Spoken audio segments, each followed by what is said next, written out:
Welcome to the Better World Leaders podcast. And today, welcome to Rachel Abel. Hello. Hi. Hello. How are you? I am good. We've just had the most fabulous, tangential, but delightful conversation We have. off air. We should have started recording a little bit sooner.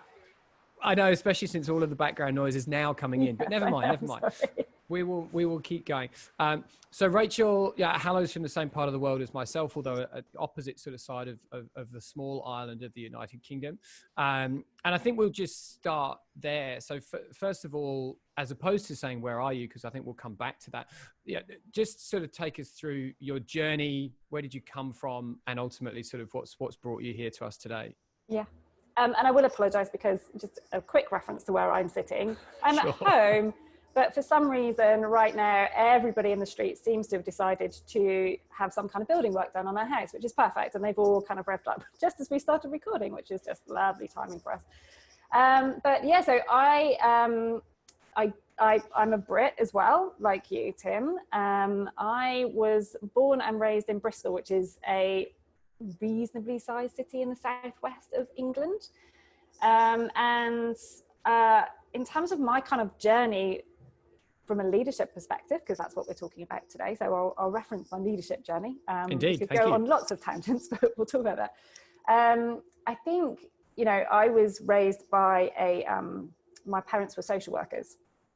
So I was brought up in the 1970s in a household of, my parents were very politically active. They were at the front line of social services in the UK in the 1970s. And just to put that in context, I grew up with miners' strikes and, power cuts and rubbish on the streets because of the all sorts of different strikes in terms of public service. And my parents worked in, they looked after kids, taking kids into social housing and social care, into foster homes. So they saw really firsthand what the impact of poverty and that kind of not access to services can do to people really firsthand. And so I was always, party to dinner table conversations and friends coming around and talking about all of these issues. So from a really early age, I understood that there were things that you could do to help other people. And my whole career, I think, has ended up being based around that. And I didn't realize how important that was to me until actually I worked with an academic at Lancaster University. And he took me back through my leadership timeline as part of an exercise. His name is Steve Kempster. He wrote a book about leadership learning.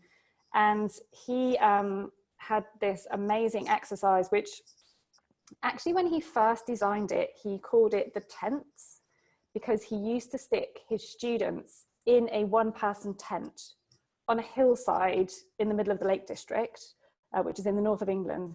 And so he would put a student in a tent in a field by themselves, and he would get them to do this timeline exercise. Luckily for me, he'd actually changed this exercise slightly by the time I got to do it. So I got to sit in a nice warm office instead. That's just for the benefit of the Australian audience. That would be akin to somebody parking you on Cradle Mountain in Tasmania. It would be, exactly. Yeah, yes. yeah. For a couple of hours with nothing more than a bottle of water and a muesli bar, basically. Yeah. Pretty harsh. But yeah, with this timeline exercise, basically the start of the exercise, you define what leadership means to you. And my definition of leadership was really, really values-based and really about serving other people and what we can do to actually help our communities. And then during the exercise, you go back and you reflect on the salient moments, the salient people, the people who have impacted your leadership journey in your life. And that might be as early back as, a school teacher or a family member, all the way through your career. So the boss that you hated and never wanted to end up like, or, the boss that you just thought, wow, I'd really love to be like you one day. And what I realized was all those experiences that I'd been fortunate to have been part of, where people were very purpose and values driven in my leadership timeline, had then helped to craft my idea, my definition of leadership. But what's super interesting about that exercise as well, if anybody wants to do it, is that sometimes you kind of look at it and you're not sure whether or not you've noticed those things because intrinsically your values mean that you notice those other values-driven people and experiences in your life, or how much they've shaped you. And it's a beautiful kind of symbiotic relationship, I think.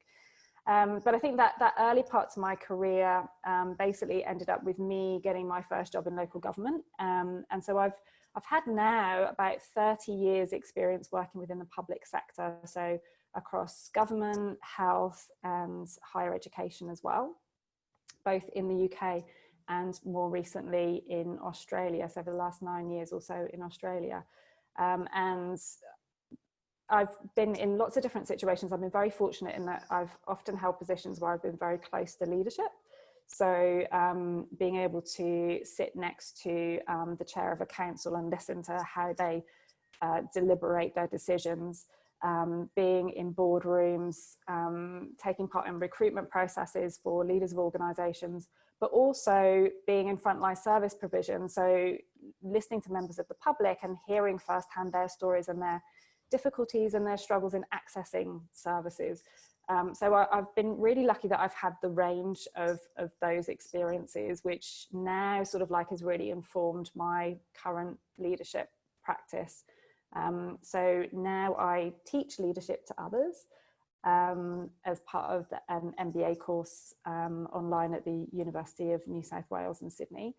And I coach people, I coach leaders, and I help organisations think about how they can build better communities. So that's kind of, how I've ended up roughly where I am now, which is in Sydney.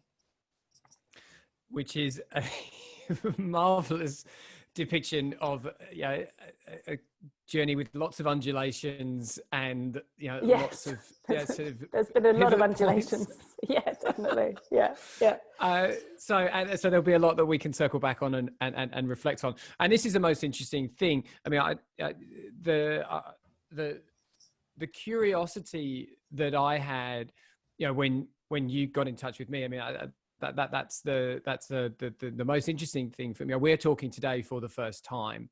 Yeah. Yet there's been such immediacy in the connection because the most sort of poignant correlation points are the most meaningful ones. That we're both values centered and that our view of leadership is about service based on those intrinsic and sort of externally constructed value systems that we both hold. I mean, it's interesting as well that we both attended university. Me as an undergraduate at Lancaster, and then you doing an MSc there sometime later. I mean, it's bizarre now, but I did an undergraduate degree in behavior in organizations, where as I got to graduation, they actually had to change the title of the course because the feedback from the graduating community that was just a year ahead of me basically said, you can't put graduates out into the world with this, sort of bizarre,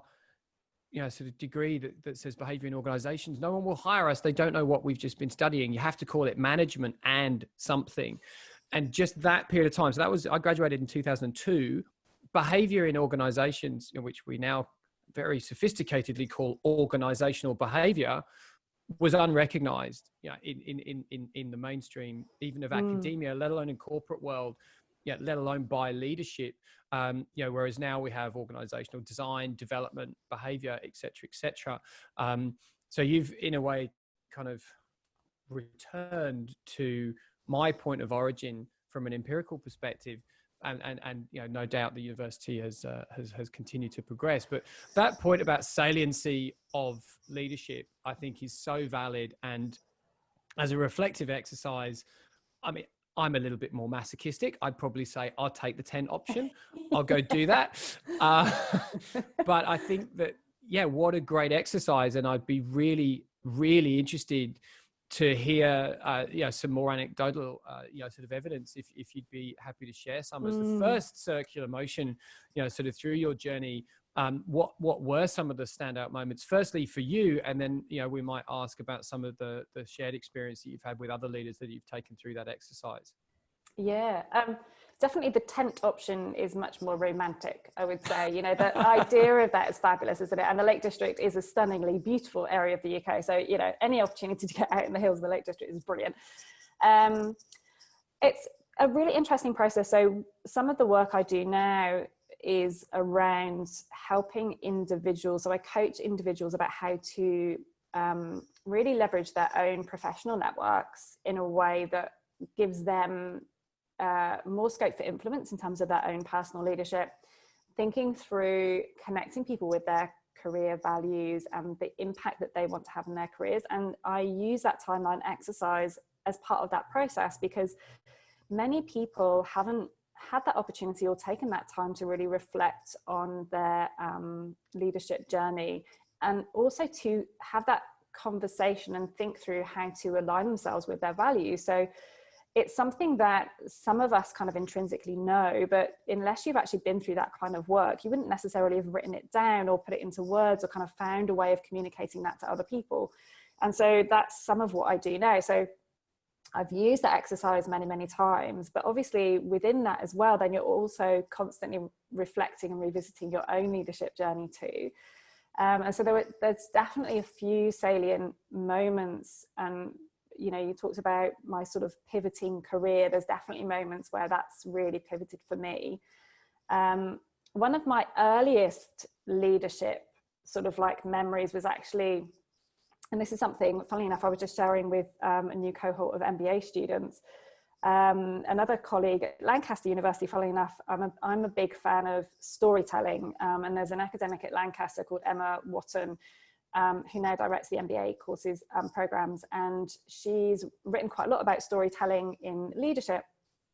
And she develops an exercise about this like leadership artifact. So you can use an artifact, an object that has meaning for you to introduce yourself and kind of talk about your own leadership learning journey. And mine is often a model sailing boat.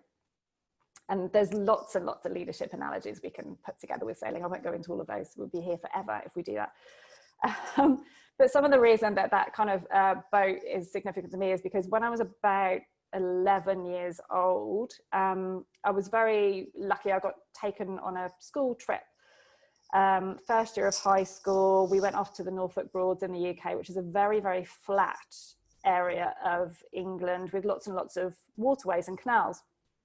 And so we went on this boating trip, and there were like these two big boats full of 11-year-olds. And on day one, I'd never been on any kind of holiday like that before. We generally as a family managed to go caravanning in Wales, generally when it was raining mostly. So I'd never been on a sort of like, you know, much further than that really.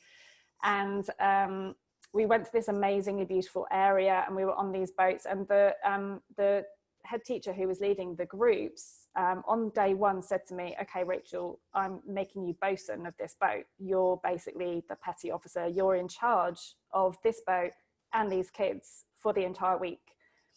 And, you know, I was this skinny little 11-year-old girl, suddenly kind of, you know, never been on a boat really in my life. And that was the first time that somebody had actually given me any kind of leadership responsibility and said to me, you know, I trust you to be capable of doing this thing, even though you have no experience. I think you can do this. And he had trust in me and faith in me and confidence in me.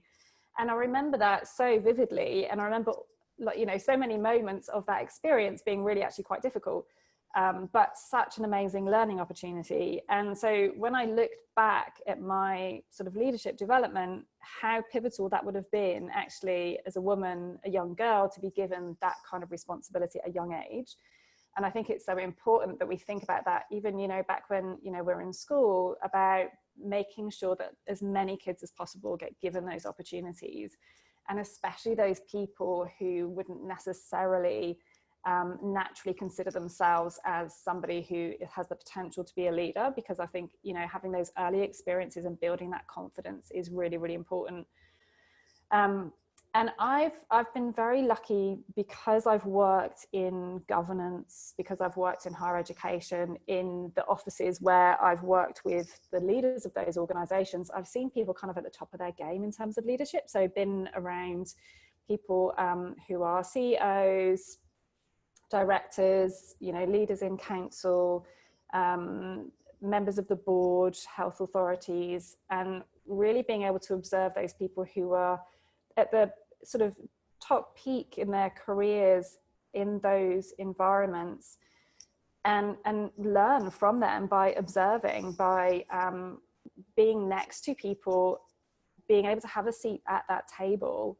Again, early in my career, gave me that confidence that I was able to do that. And again, that's so important that people see themselves in that situation where they can be at the table with other people who they may view as being much more senior to them. And, even until very recently, I've always made a point, women will quite often take a seat at the side of the room. They won't go and sit next to all the leaders on the table. And I know lots of people have written about this. I think Sheryl Sandberg, famously has written about this. But I always encourage, and it's so important for us to encourage younger people to take that seat. Don't feel that you're, not part of that group. If you've earned a seat at the table, you'll always take your seat at the table.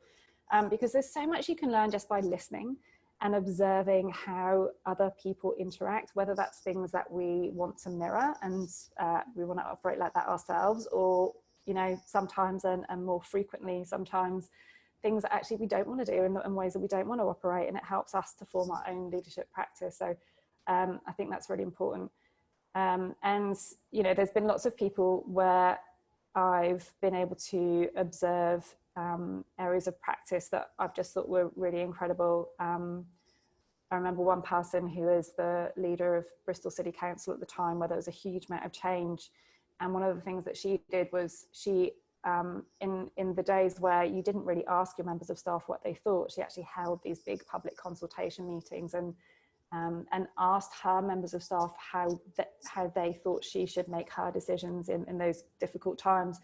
And so those kind of experiences, I think we should be conscious of at the time, and take time to reflect on following, so that we can really absorb that learning and help it to influence our future practice. No, for sure. Absolutely. So how would you use, specifically, how would you sort of use any one of those sort of examples of an inclusive leadership practice, a participation enabling leadership practice? How would you use that, in a conversation or a dialogue, with one of your sort of coaching clients to help to progress their leadership? So yeah, that's a really interesting question. It's really interesting with coaching because primarily you are focusing on supporting that person in terms of their own particular context, their own goals. But obviously you bring to that your wealth of experience. So being able to share with them examples of other leadership contexts, I think is really interesting for people. So somebody who works in a big corporate may not necessarily have had access to potentially some of the public sector leadership that I've had access to.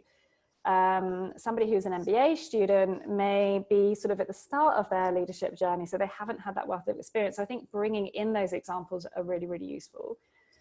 But the reflective practice, I think, is what I encourage coaching clients and students to do. And that is something that I think we should all embed into our leadership practice, because so many people don't take the time to reflect properly on their experiences.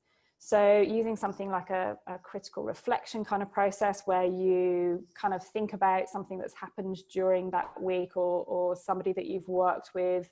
Maybe it's a TED talk that you watched and you were really blown away by that person's approach. Having a think about that, if it's a situation that's happened at work, really thinking through what that situation would have felt like to other people in the room, like thinking about it from that person's perspective, can give you really useful insights into something that's happened or something that you've observed, and really taking the time to do that on a weekly basis, more than necessarily me bringing in my own experiences, because I think it's tempting sometimes for us to assume that we've had all these experiences and therefore we know what's going to be best for somebody else's leadership development and journey, but more sometimes it's about using the experiences that I've had to then be able to tease out more about that other person's experience and help them work through where they need to be. So I think I'd probably use it a bit more like that. However, I would also say that because I've been able to observe lots of different leadership styles and approaches, as well as then studying the academic topic of leadership, I'm able to link the practical applications and practical examples of that with the theory as well, and the science behind that. So that I find really, really useful when I'm helping to coach clients or working in an organizational context. I think that beautiful praxis between the academic and the practical, I think the term is for somebody like myself as a pracademic, although some people like that term, some people don't. But yeah, that pracademic approach is something that I tend to fall into a lot. So I tend to use it much more like that, I think. Okay, that is a lovely term. I can immediately understand why people might take a sort of an adverse reaction, if not take an adverse position to that. But no, I think it's a perfect, sort of co-joining of two distinct modalities, right? Yeah. I mean, almost by definition, the empiricism of academia sort of denotes that you must be in abstraction, you must be separate, you must have that impartiality to observe and record, and that's research. But I very much gravitate towards the pracademics, who not only have been there, done that, and then stopped doing it and gone, looked at it and studied it, but are doing both and are combining both and can flow and blend, in and out of the other. Again, a clear correlation point. So no surprises there. So, I mean, the most obvious sort of step for me to sort of take, to be frank right now, would be to say, tell us about, sort of the programs that you're running and sort of what you're designing, but conscious of one of the key themes of those programs being community. I'm actually going to backtrack and kind of come back up the trail and take a side road and sort of hop onto a co-joining rail of your experience and your focus on community. And so the specific question I'll ask right now is essentially, what do you feel the role of a leader is in building community? Yeah, that's a big question. That's an expansive question. That is an expansive question. How fabulous. There's clearly a number of different roles for leadership when we talk about building community. On the topic of the research, just sort of picking up a point that you were just talking about. So I've recently been conducting some research whilst working in an organization. So I was looking at how we build community in the classroom, because I'll talk about belonging in a bit, but we know specifically for student learning that a sense of belonging to your course, your academic institution, is actually really instrumental in how well students perform. And so we were looking at how you build community in the classroom, and it's really interesting, I think, to take that kind of action research approach and to bring all of your practical work experience to a topic. So the way that I tend to conduct the research is I really want to come out with some practical outcomes and advice for people, so some things that can actually help them do their work better. And so I think from a leadership perspective, there's obviously a role in, the social sciences and lots of different disciplines and academic research that help to inform the community leadership space. The way that I've been working with that is I've been looking to bring together social science, community development research with psychology, sociology, and behavioral economics, and looking across all of those different areas, because traditionally we've looked at community in terms of that community sector development. And I think we need to start looking at community in a much broader way and start thinking about our own individual personal networks and communities, our, professions, our, professional communities, how we go about building that to really have impact, how workplaces are communities, how businesses respond to their communities as well. So I'm, a big supporter of this concept of shared value and thinking about conscious capitalism, and how organizations can really benefit the communities. It can be a mechanism that creates shared value. And so I think, how businesses are leading can actually help to benefit their communities, rather than some of the models we've seen where it's quite a destructive relationship and people are taking from their communities. There are some models which actually promote growth for everybody and shared value for everybody. And then also kind of in education, looking at how we develop communities. In Australia, there was a study done recently where they found that a sense of belonging in Australian primary schools had actually been on the decline for the last few years. So very, very young children in schools are actually feeling less of a sense of belonging to their school in Australia, which is a country that is, a very, everybody's join in kind of country, and we have this sense of belonging and, this team spirit. But the reality is actually children are getting disconnected from their educational institutions. And so all of those kids, if they don't access education, we all know how important education is to being able to build leadership for the future. Access to education is so important for so many people. And so if we lose kids at primary school, it's incredibly difficult to get them back in high school and then get them to university.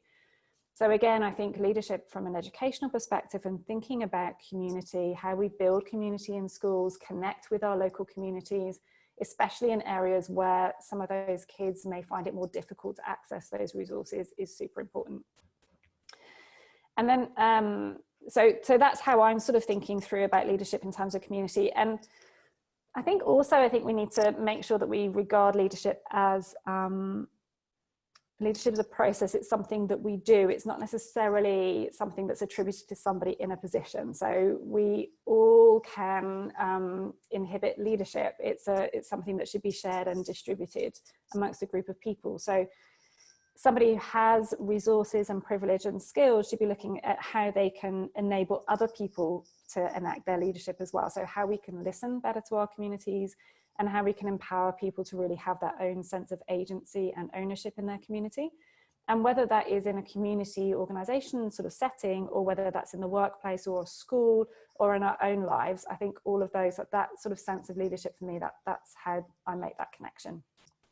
No, I love that. I think there's so many, sort of fabulous, sort of intersections within that sort of depiction. And again, it very much, mirrors my approach, which is essentially that leadership isn't a status. It shouldn't even necessarily be a symbol, let alone a status symbol. It really is a modality. It's something that you are, certainly something that you can and should be. But essentially the onus is on everybody to be a leader, firstly in their own lives, take responsibility, take ownership, take accountability, sort of strive to make a contribution that is moving, forwards, taking a lead, and then within, the home, within the team, within the workplace, within the world. But I think the significant shift goes way beyond semantics in talking about, community as opposed to any of those other terms, to team, family, organization, country, world. If we can sort of take community in the grandest sense, and if I align it to another conversation which is coming down the line with a woman called Lean Goranson, who talks about natural systems and essentially an ecological view of systems design. That's what a community is. It's sort of everything that is in the sort of the biosphere that you're operating within, and then what is your role, your contribution as a leader within that. I think that's the sort of the grandest projection of it.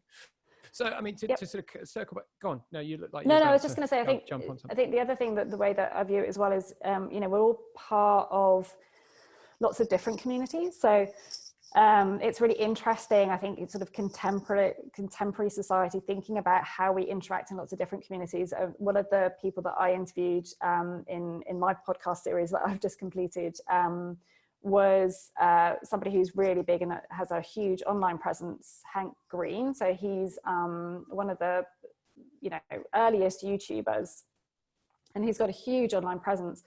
But just talking to him about the ways that we create these different communities, and how people kind of like opt in or opt out of those communities and choose to engage with different communities, and how we can make them more inclusive, so that they're not kind of they're not providing barriers to people, but they are inclusive communities. And so in contemporary life, we're connected with lots of different online communities, we're connected with our workplaces, we're connected with, you know, different sorts of community, and recognizing that that is a very kind of like, you know, organic structure. It's not something that is fixed. We're not just part of, you know, this suburb or that group of people.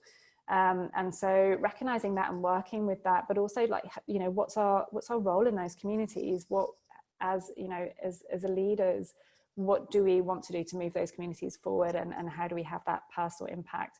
How can somebody who has got a position of power and authority use that as a platform to be able to help other people? Somebody who I know, who is the MD of Connacht Minolta, David Cook, MD of Connacht Minolta in Australia, he uses his position of authority as a managing director to talk about modern slavery. So he uses his position to advocate for other people, and he's done a huge amount to raise a profile of those organizations that are working to combat modern slavery. And so it's kind of encouraging people in that coaching capacity to say, you know, you're part of that community, but then, you know, how can you influence other communities? What is your role? How can you do something that then provides that impact and provides that value to somebody else in another community? So yeah, there's lots of different ways of looking at it. And it is, I think, you know, our modern lives are very, very organic in the way that we do interact with different communities. No, 100%. And I think what's interesting to me, and what I've just been sort of reflecting on, you know, listening through that sort of last depiction, was, I think again that what we're seeing more and more now is, you know, the sort of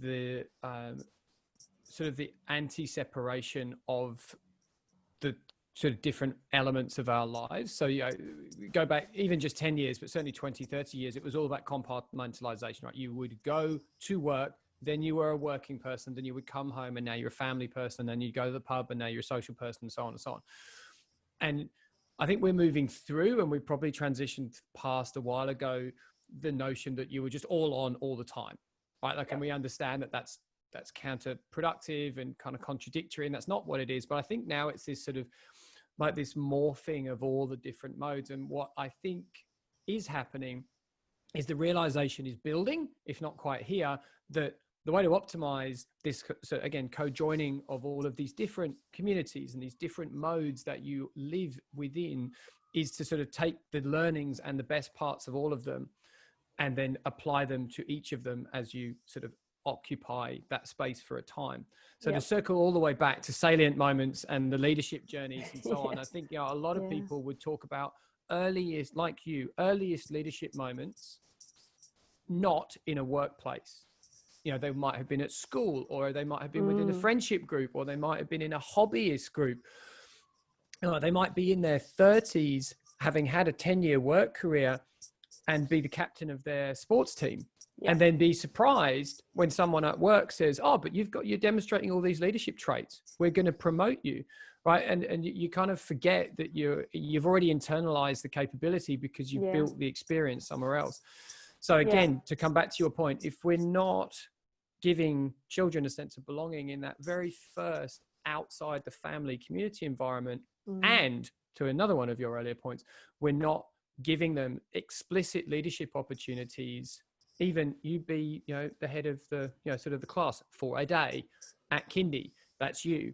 I think, where are they going to get those earliest foundational catalytic leadership experiences? They've got to get them there.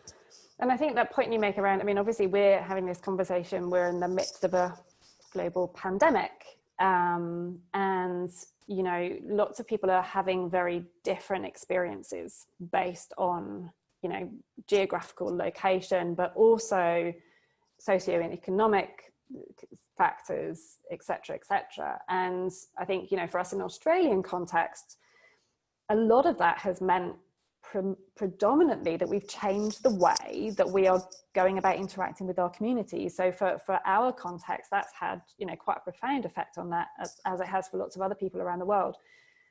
And what I found really interesting about that process was that there was, you know, let's not forget, you know, I mean, back in the days where, you know, in the first industrial revolution, people often worked from their home. So there was cottage industries. People would, you know, make cloth in their homes. They wouldn't go out to work in a city into a mill until those were built. they would, you know, weave the cloth at home, and there would be these like family-based workplaces. And so, you know, we in that first industrial revolution, we took people out of their homes and into the workplace, which was quite a big change.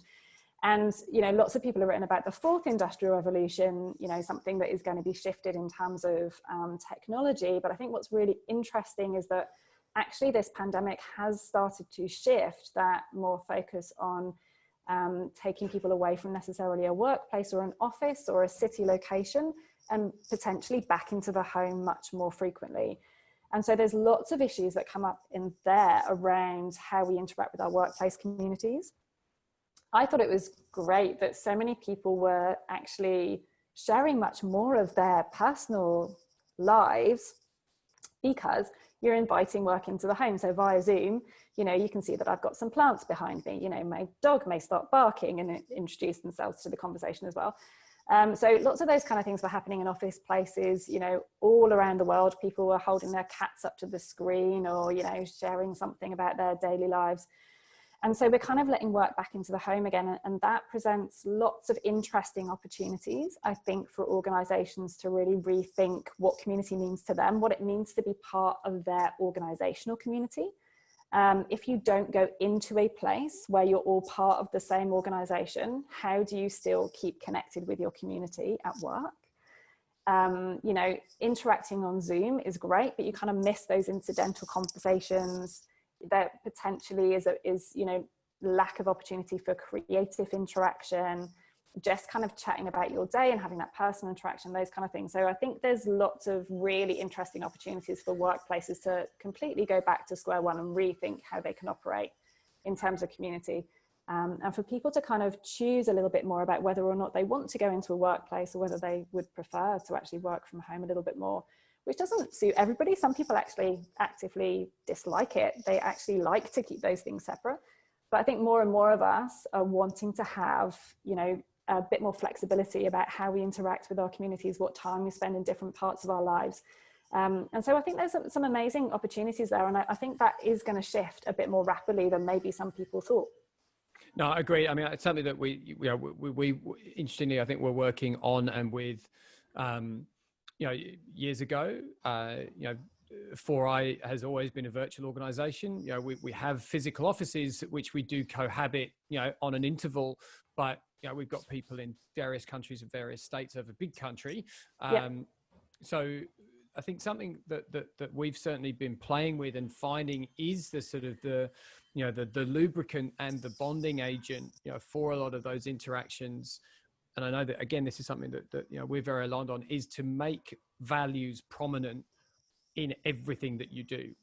You know, have trigger references in your virtual meetings, you know, include them, you know, sort of frequently in individual and team interactions, and that, you know, kind of reflecting on that, why we're doing this and how we do it this way, you know, that our how is like this, because that is a sort of a grander framework that can exist outside of the physical environment, much more so, and it permeates much more deeply.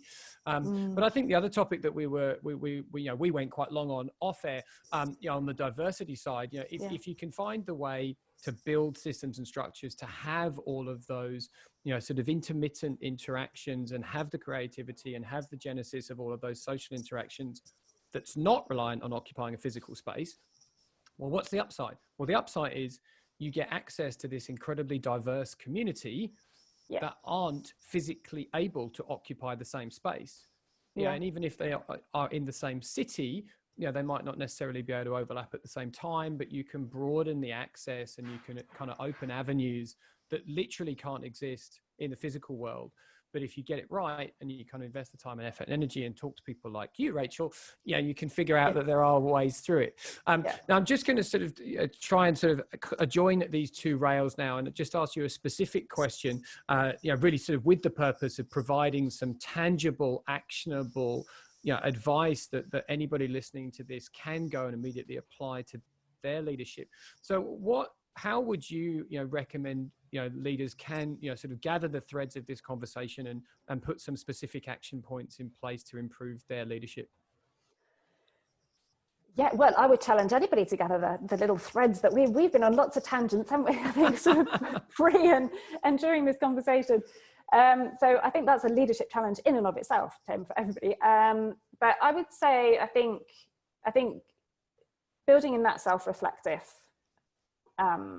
regular practice is something, you know, whether that's, you know, whether you're the kind of person who likes to journal and to write, or whether you know, just to record a few thoughts, or, you know, to, you know, take a photo and record it on a mood board or something, or whatever really works for you, or sketching out something, some kind of reflective process that enables you to set aside some time in your working week to reflect on those leadership learning salient moments, I think is really important.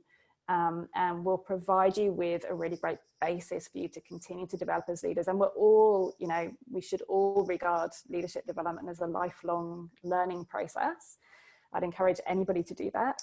And I think for me, listening is something that is a crucial leadership skill. And it's something that, you know, I always challenge myself, you know, it's something I always remind myself to do actively, because it's very, very easy for us to bring our assumptions, our own upbringing, our own backgrounds to a problem or an issue.